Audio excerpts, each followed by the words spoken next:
और अवैध शराब के कारोबारियों ने किया है आबकारी विभाग की टीम पर हमला। इस हमले में एक सिपाही के घायल होने की खबर आ रही है और लोनी पुलिस की मदद से कारोबार करने का लगा है आरोप। इस पूरे मामले को लेकर आबकारी विभाग टीम जांच में जुटी हुई थी, तभी उस पर होता है हमला और इस हमले में एक सिपाही घायल हो गया है।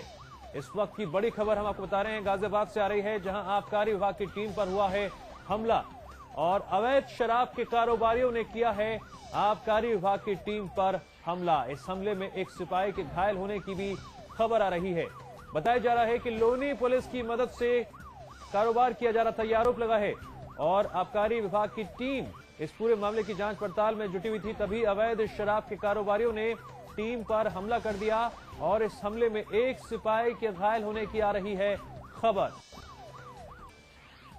एक बार फिर से आपको बता दें, इस वक्त की बड़ी खबर आ रही है गाजियाबाद से, जहां आबकारी विभाग की टीम पर हुआ है हमला।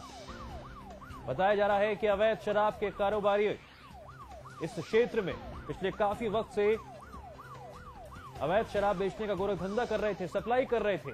इस बात की जानकारी आबकारी विभाग की टीम को लगी तो वो जांच पड़ताल में जुट गई और इसी दौरान अवैध शराब के कारोबारियों ने टीम पर किया हमला और इस हमले में एक सिपाही घायल हो गया।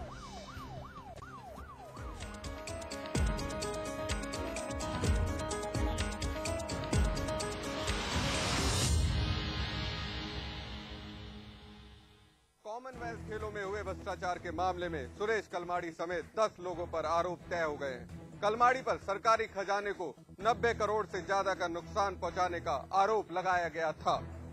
दिल्ली की एक अदालत ने राष्ट्रमंडल खेलों से जुड़े भ्रष्टाचार के मामले में सरकारी खजाने को 90 करोड़ से अधिक का नुकसान पहुंचाने को लेकर राष्ट्रमंडल खेल आयोजन समिति के बर्खास्त अध्यक्ष सुरेश कलमाड़ी तथा 9 अन्य के खिलाफ सोमवार को आरोप तय किए। इन सभी पर कथित रूप से धोखाधड़ी, साजिश तथा सरकारी खजाने को नुकसान पहुंचाने को लेकर आरोप तय किए गए हैं। विशेष न्यायाधीश रविंदर कौल ने भारतीय दंड संहिता के विभिन्न प्रावधानों तथा भ्रष्टाचार निवारण अधिनियम के तहत आरोप तय किए। आरोपियों में आयोजन समिति के महासचिव ललित भनोट भी शामिल हैं। आरोप तय करने के बाद अदालत ने मामले में सबूत दर्ज कराने के लिए 20 फरवरी की तारीख तय की है। सपा मुखिया मुलायम सिंह यादव ने लोकसभा चुनाव पर बयान देकर एक बार फिर सियासी माहौल को गर्म कर दिया है। मुलायम सिंह यादव ने कहा है कि लोकसभा चुनाव समय से पहले हो सकते हैं और हो सकता है कि ये चुनाव सितंबर महीने में ही हो जाएं। मुलायम सिंह यादव ने कार्यकर्ताओं को नसीहत देते हुए ये भी कहा है कि सभी कार्यकर्ता एकजुट होकर लोकसभा चुनाव की तैयारियों में जुट जाएं। समाजवादी पार्टी के मुखिया मुलायम सिंह यादव ने आज एक बार फिर कार्यकर्ताओं का आह्वान किया कि वे लोकतंत्र को सफल बनाने के लिए गांवों में जाएं, वहां जनता के दुख दर्द दूर करने में सहयोग करें और समाजवादी सरकार की उपलब्धियों को उन तक लाभ पहुंचाने में सहायक बने।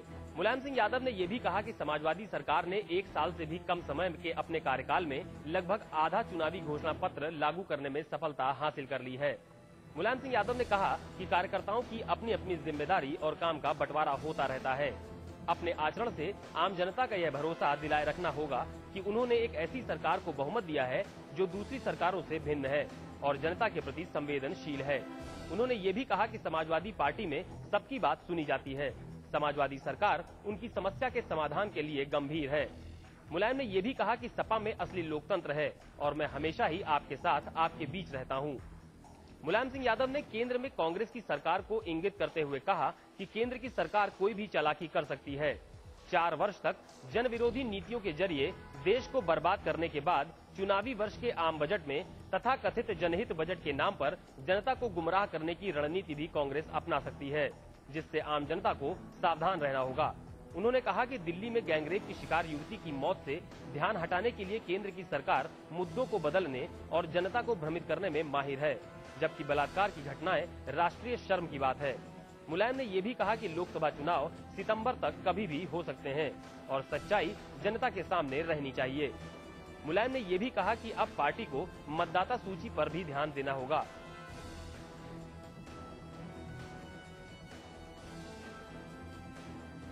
मुलायम सिंह यादव ने यह भी कहा है कि वो लोकसभा चुनाव के मद्देनजर उत्तर प्रदेश में जनसभाएं करेंगे और कार्यकर्ताओं के लिए शिविरों का भी आयोजन किया जाएगा, जहां पर कार्यकर्ताओं को लोकसभा चुनाव के लिए तैयार किया जाएगा। मुलायम ने यह भी कहा है कि वो खुद मुख्यमंत्री अखिलेश यादव से ये बात करेंगे कि सूबे के अधिकारी जनता की समस्याओं का समाधान कर रहे हैं या नहीं। सोमवार को भारी बारिश के बीच कांग्रेस ने अपना संकल्प दिवस मनाया, यानी राहुल को राष्ट्रीय उपाध्यक्ष बनने की बधाई दी गई। वहीं राज्य में लोकसभा चुनाव को जीतने और राहुल गांधी को प्रधानमंत्री बनाने को संकल्प भी लिया गया। लेकिन यहाँ भी बात लाल बत्ती और कार्यकर्ताओं के सम्मान पर ही लटकी रही। कांग्रेस प्रदेश कार्यालय में सोमवार को राहुल गांधी के उपाध्यक्ष बनाए जाने का जश्न मनाया गया। हालांकि कांग्रेस ने इसे संकल्प दिवस का नाम दिया हुआ था। कांग्रेस भवन के सभागार में ठसाठस कांग्रेसी कार्यकर्ताओं से भरा रहा, जहां प्रदेश के मुख्यमंत्री विजय बहुगुणा और कांग्रेस प्रदेश अध्यक्ष यशपाल आर्य ने कांग्रेस कार्यकर्ताओं द्वारा राहुल गांधी को प्रधानमंत्री बनाए जाने के उत्तराखंड कांग्रेस कमेटी के प्रस्ताव को मंजूरी दी। आपको ये बता दें कि देश में उत्तराखंड कांग्रेस पहली कमेटी होगी जो राहुल गांधी को प्रधानमंत्री बनाए जाने के लिए औपचारिक प्रस्ताव को पास कर रही है। मुख्यमंत्री ने साफ कहा कि राहुल गांधी देश का भविष्य है और उन्हें प्रधानमंत्री बनने से कोई नहीं रोक सकता। वहीं कांग्रेस प्रदेश अध्यक्ष ने कार्यकर्ताओं का आह्वान किया कि अगर कार्यकर्ता एकजुट नहीं हुए तो दिल्ली अभी दूर है। उन्होंने कहा कि हमें 2014 के लिए बहुत मेहनत करने की जरूरत है। आप देख रहे हैं कितना उत्साह है कांग्रेस जनों में उत्तराखंड में। उनके आने से एक नई ऊर्जा आई है, एक नई आशा आई है और पूरे उत्तराखंड की कांग्रेस हम कमिटेड हैं। और आज हमने संकल्प लिया कि हम सब आपसी मतभेद बुला करके और निष्ठा के साथ जो भी चुनाव होंगे उसमें काम करेंगे और सीट जिता के राहुल जी को भेंट करेंगे। हालांकि कार्यक्रम में राहुल गांधी को प्रधानमंत्री बनाए जाने की मांग की जाती रही, लेकिन कार्यकर्ता भी अपनी भावनाओं को नहीं छुपा सके और कार्यकर्ताओं को सम्मान और दायित्व दिए जाने की मांग भी इस संकल्प दिवस के दौरान छाई रही। जो मंच से इस बारे में बोलता दिखा उसे कांग्रेसी कार्यकर्ताओं की वाहवाही भी मिली। अपनी पार्टी के बयान बहादुरों से आज ही जाकर बीजेपी के राष्ट्रीय अध्यक्ष राजनाथ सिंह ने आज आखिरी बार चेतावनी दी है कि कोई भी नेता बीजेपी पद के उम्मीदवार के लिए अपना मुंह न खोले। राजनाथ सिंह ने कहा कि पीएम पद का उम्मीदवार पार्टी की तरफ से कौन होगा, इसका फैसला बीजेपी की संसदीय बोर्ड की बैठक में ही होगा। बीजेपी अध्यक्ष राजनाथ सिंह ने यह भी कहा कि जिस तरह से बीते दिनों में पार्टी के नेताओं द्वारा बयानबाजी की जा रही है वो बिल्कुल ठीक नहीं है। उन्होंने कहा कि पार्टी के संसदीय बोर्ड में पीएम और सीएम पद के उम्मीदवार का फैसला किया जाता है। उन्होंने पार्टी नेताओं से कहा कि जब तक उनसे पूछा न जाए वो कुछ न बोलें। कर्ताओं और नेताओं से विनम्रतापूर्वक यह अपील करना चाहता हूं कि वह प्रधानमंत्री पद के लिए, प्राइम मिनिस्टर पोस्ट के लिए किसी भी प्रकार की बयानबाजी न करें। और यह जो आज अपील मैं कर रहा हूं, इसके बाद इस मुद्दे पर दोबारा मैं अपील नहीं करूंगा। उत्तर प्रदेश के नगर विकास मंत्री आजम खान ने गंगा के प्रदूषित होने के लिए उत्तराखंड सरकार पर निशाना साधते हुए कहा है कि यदि उत्तराखंड सरकार टिहरी बांध से गंगा में पानी छोड़ती तो उसके बहाव से गंगा खुद साफ हो जाती। सूबे की सपा सरकार के सिपह सालार और कैबिनेट मंत्री आजम खान आज मेरठ के नगर आयुक्त राजकुमार सचान के बेटे की शादी में शामिल होने आए। इस दौरान आजम खान ने मेरठ के सर्किट हाउस में अधिकारियों के साथ समीक्षा बैठक की। बैठक के बाद पत्रकारों से रूबरू होते हुए गंगा की सफाई के सवाल पर आजम खान ने कहा कि यदि गंगा में पानी होगा तो उसके बहाव से गंगा खुद साफ हो जाएगी। साथ ही उन्होंने कहा कि उत्तराखंड सरकार समझौतों पर अमल नहीं करती और टिहरी बांध से गंगा में पानी नहीं छोड़ती तो क्या किया जा सकता है। इसके अलावा मेरठ में कमेले के प्रश्न पर आजम खान ने पत्रकारों से चुटकी लेते हुए कहा कि हालात पहले से तो बेहतर हुए हैं, अब ज्यादा बेहतर की उम्मीद करनी चाहिए और अगर आप मुझे ज्यादा हड़काओगे तो इतना भी नहीं कर पाऊंगा। अच्छा, पहले से तो कुछ बेहतर हुआ है? नहीं हुआ। पहले से तो बेहतर हुआ है, और बेहतर की उम्मीद करो। अब ज्यादा मुझे हड़काओगे तो मैं ये इतना भी नहीं कर पाऊंगा। आजम खान ने ये भी आश्वासन दिया है कि गंदे नाले जो गंगा में गिरकर उसे प्रदूषित कर रहे हैं उस संबंध में जल्द ही एक प्रोजेक्ट तैयार किया जाएगा। हालांकि कश्मीर में लड़कियों के रॉक बैंड के संबंध में उन्होंने कुछ भी कहने से इनकार कर दिया। उत्तर प्रदेश में सत्ता के साथ ही समाजवादी पार्टी के झंडे बैनर का गलत इस्तेमाल शुरू हो गया था, लेकिन इन दिनों ये इस्तेमाल अपने चरम पर है। इस बात से पार्टी आलाकमान नाराज है और परेशान भी। इसीलिए आलाकमान ने सफाई अभियान शुरू कर दिया है। उत्तर प्रदेश की राजनीति में सत्ता का सुख भोगने की पुरानी रवायत रही है। इसमें क्षेत्रीय दल तो अपनी हद भी पार कर जाते हैं। ऐसा ही कुछ आजकल समाजवादी पार्टी के कार्यकाल में हो रहा है। हर समाजवादी बड़ा पद पाने के लिए लखनऊ के चक्कर काट रहा है और जिनकी ये मुराद पूरी नहीं हो पाती वो अपनी गाड़ी में ही सपा के झंडे, बैनर, नेम प्लेट और हूटर लगाकर स्थानीय जनता और प्रशासन पर रौब गांठ रहे हैं। आलाकमान इस बात से नाराज है। ये और बात है कि इस कड़वे सच को समाजवादी पार्टी के नेता स्वीकार नहीं कर रहे हैं। आप खुद देखिए क्या कहते हैं मैनपुरी के विधायक राजकुमार यादव। ज्यादातर लोग बसपा के हैं, नहीं तो फर्जी समाजवादी का उन्होंने चोला ओढ़ रखा है, जिनको बहुत जल्द बेनकाब कर देंगे। राजनीति में आरोप और प्रत्यारोप कोई नई बात नहीं है, लेकिन यहाँ सपा ने तो हद ही कर दी है। अब सपा को ये लगता है कि झंडे और बैनर का गलत इस्तेमाल भी बसपा ही करते हैं। नरेंद्र मोदी के नाम के साथ जैसे विवाद आम बात हो गई है। पहले एनडीए में और अब साधु संतों के बीच विवाद छिड़ गया है कि वो महाकुंभ में आए या नहीं। गुजरात के मुख्यमंत्री नरेंद्र मोदी के इलाहाबाद कुंभ मेले में आना अभी भले ही तय न हो, लेकिन उनके आने की चर्चाओं पर ही मेले में साधु संत दो खेमे में बंट गए। विश्व हिंदू परिषद जहां मोदी को संत सम्मेलन में साधु संतों के साथ मंच पर बिठाना चाहता है, तो वहीं दूसरे साधु संतों ने मोदी के कुंभ मेले में आने पर विरोध जताया है। शंकराचार्य अधोक्षानंद सरस्वती का कहना है कि मोदी पर जो दाग लगे है, ऐसी स्थिति में उन्हें धर्म क्षेत्र में आकर राजनीति करने का कोई हक नहीं रह गया। उनका कहना है कि मोदी सरकारी आतंकवाद को बढ़ावा देने के दोषी हैं और उनका गुनाह माफ करने लायक नहीं है, इसलिए उन्हें कुंभ मेले में नहीं आना चाहिए। उन्होंने विश्व हिंदू परिषद को मुट्ठी भर होने की संज्ञा देते हुए ये भी कहा कि उनके मंच पर बैठने वाले लोग संत नहीं बल्कि उनके कार्यकर्ता हैं। बहरहाल नरेंद्र मोदी के आने का कार्यक्रम अभी सिर्फ तय है। उनके आने से पहले जो तूफान उठ रहा है, उससे ये दिलचस्प होगा देखना कि उनके आने के बाद क्या गुल खिलता है।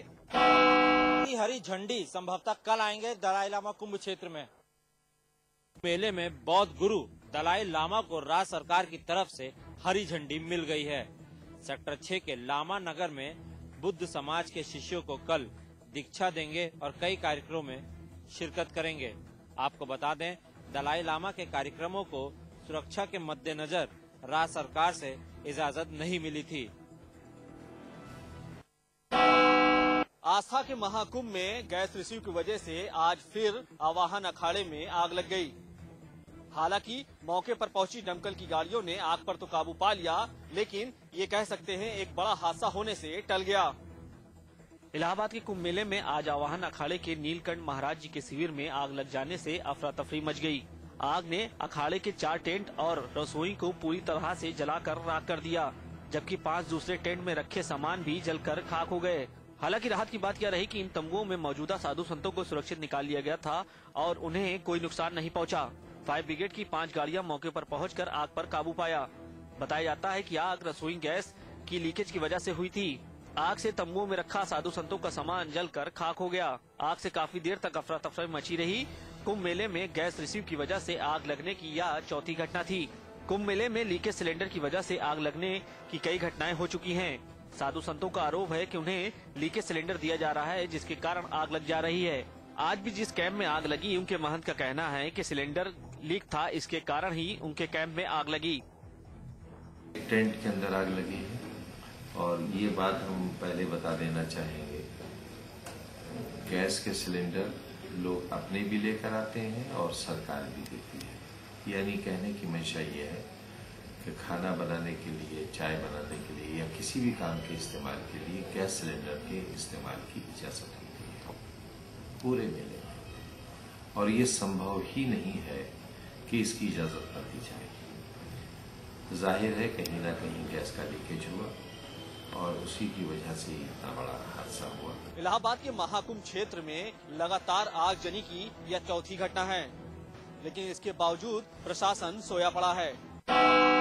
कब बुझेगी ये आग, ये सवाल कर रहे हैं लखनऊ के ठाकुरगंज इलाके के लोग। जी हां, जहां लखनऊ के कल ठाकुरगंज इलाके में एक कोल्ड स्टोरेज में आग लग गई थी, जिस पर अभी तक काबू नहीं पाया जा सका है। लखनऊ के ठाकुरगंज इलाके के कोल्ड स्टोरेज में कल लगी भीषण आग पर अभी तक काबू नहीं पाया जा सका है। कल शाम लगी इस आग पर, जहां दमकल विभाग के सभी कर्मचारी शाम से ही आग बुझाने की कवायद जारी रखे हुए हैं, वहीं अभी तक कोई भी निष्कर्ष सामने नहीं आया है। यहाँ तकरीबन 100 से ज्यादा गाड़ियां मौके पर आकर आग बुझाने की कोशिश कर चुकी हैं, लेकिन फिलहाल इस आग पर पूरी तरह काबू नहीं पाया जा सका है। फिलहाल यहाँ 20 गाड़ियां मौजूद हैं जो लगातार आग बुझाने की कवायद जारी रखे हुए हैं। जहां इस आग के बाद पूरे इलाके में खौफ का माहौल